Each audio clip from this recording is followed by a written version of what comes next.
Edward faced those damned steps once again. But before Jason could step in to help, the entrance doors swung open. Standing before them was the smug HOA chairman. Catherine stepped forward, slammed a folder onto the table, and firmly stated, "Either there's a ramp here in 2 weeks, or you pay $50,000 and lose your position." A dead silence fell. But what happened next was a complete surprise. When Edward Winston returned home after an exhausting visit to the doctor, even breathing felt difficult. A war veteran accustomed to pain, he had learned not to complain over the years. But today he felt especially drained. Arthritis stiffened his joints. His wheelchair creaked with every movement, and the building's steps seemed to stare at him with a silent challenge. But the worst part wasn't climbing those damned stairs. On his apartment door hung a white sheet of paper, bold, ruthless letters glaring at him. "Ramp installation is prohibited. The decision is final." Edward stopped, his hands trembling on the armrests. He read the notice several times, as if unable to believe his eyes. "What the hell is this?" Jason's voice shattered the tense silence. His grandson had just been unpacking his grandfather's medications, but upon seeing the paper, he stepped closer, snatched it off the door, and crushed it in his fist. "Grandpa, it's just a metal structure. You struggle to get up those stairs without it." His voice burned with anger, barely masking the helplessness beneath. Edward let out a weary sigh and lifted his gaze to his grandson. "Jason, don't waste your energy. They made their decision." Jason clenched his jaw. He had always admired his grandfather's resilience, but right now it infuriated him. How could he stay so calm? How could he accept this injustice? He knew what his grandfather had been through: frontline service, hospitals, endless surgeries. Those medals in the cabinet weren't just pieces of metal. They were a life given for this country. And now the country had turned its back on him? What infuriated Jason the most was that the ramp had already been nearly approved. His mother, Catherine, had fought through endless layers of bureaucracy, secured city permits, found contractors, and arranged funding. They had thought everything was settled. But now, someone at the HOA had decided otherwise. 3 days later, the residents' meeting took place, and Jason and Catherine arrived ready to fight. The HOA meeting room was small and stuffy. Faded notices hung on the walls, and the air smelled of coffee and cheap paper. Matthew Doyle, the HOA chairman, sat at the head of the table, arms crossed. He was a lean man in his 50s, with perfectly combed hair and a gaze that radiated smug self-assurance.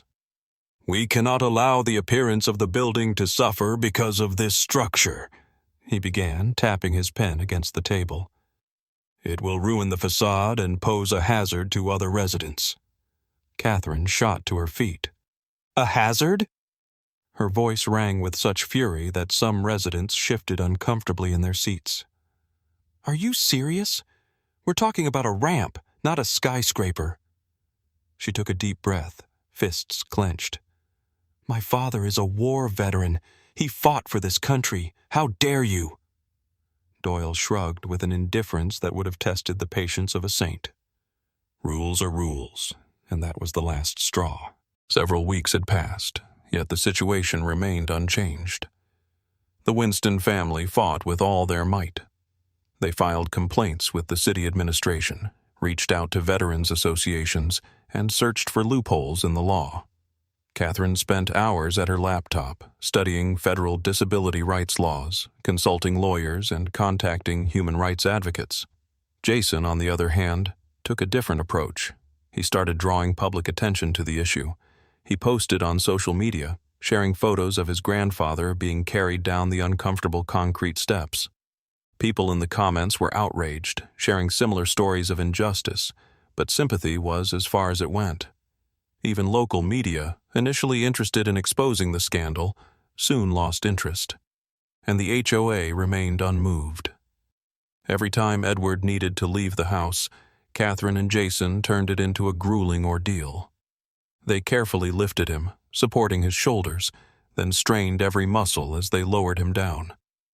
Jason found himself thinking that his grandfather had become lighter. Or maybe Jason himself had grown stronger. He wasn't sure which was worse, but what hurt the most was seeing how Edward lowered his gaze every time they reached the last step. How he murmured a quiet, barely audible, "Thank you," and rolled away without looking back. How, day by day, something vital in his eyes faded away. One night, when everyone had already gone to their rooms, Jason found his grandfather in the kitchen. Edward sat in the dim light, warming his hands around a cup of tea, staring at a fixed point. "Grandpa, you don't deserve this suffering," Jason said, sitting down across from him. "We'll find a way."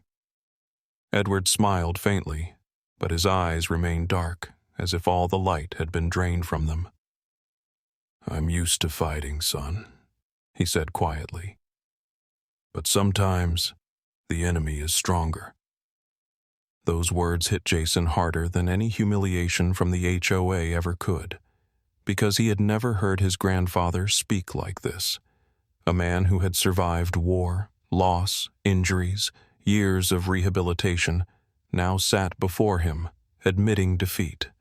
This was rock bottom, but Catherine wasn't about to give up. The next morning she was up before anyone else.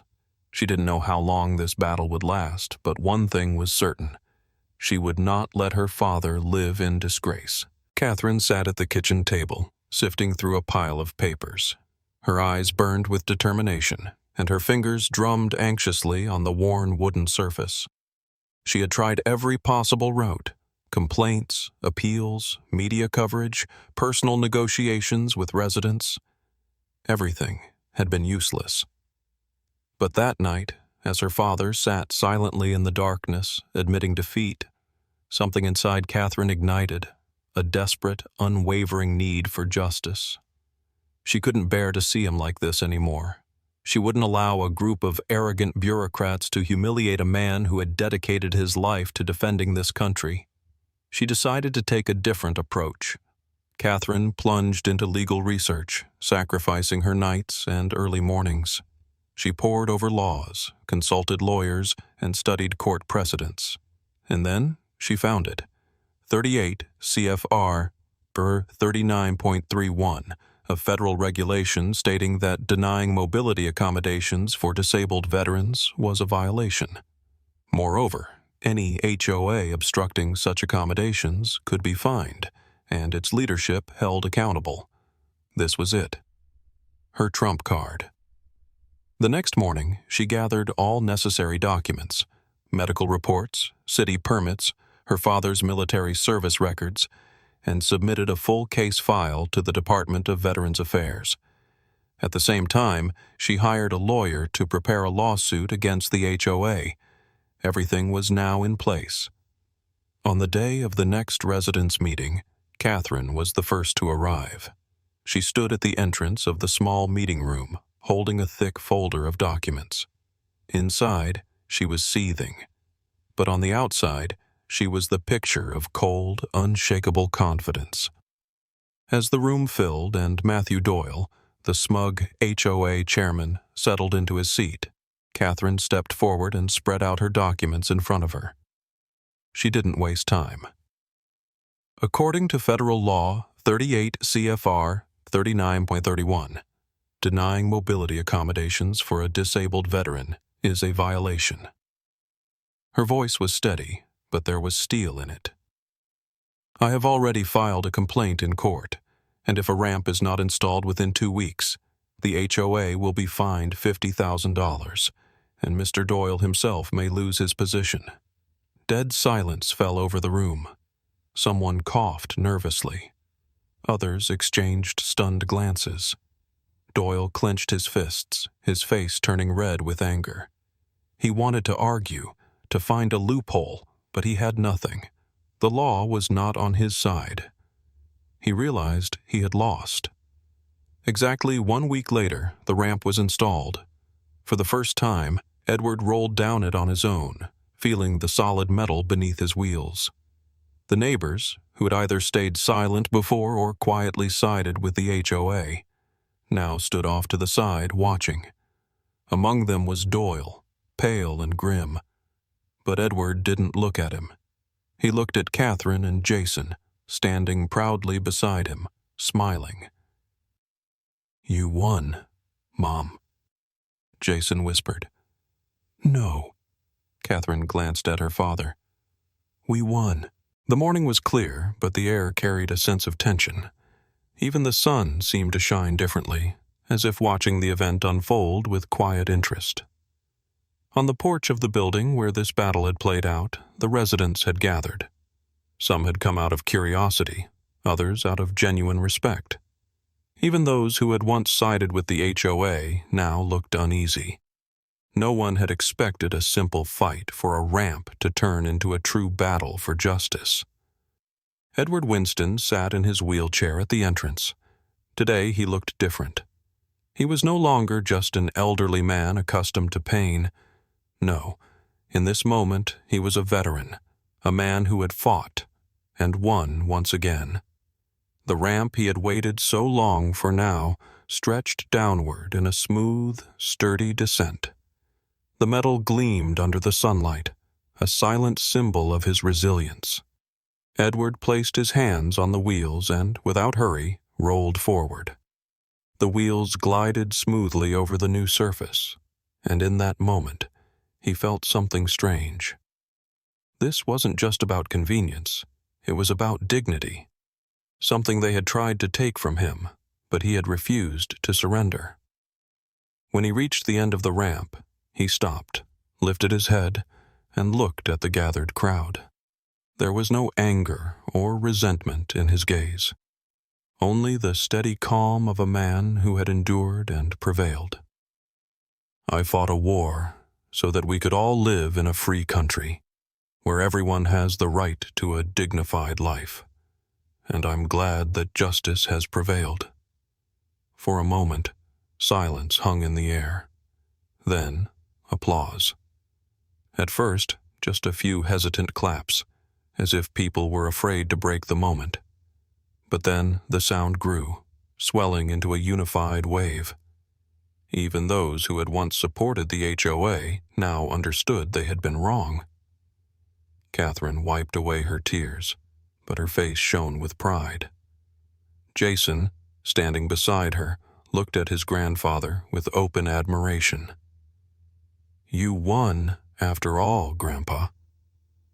Edward slowly turned his head, met his grandson's gaze, and smiled faintly. "I'm just not used to backing down."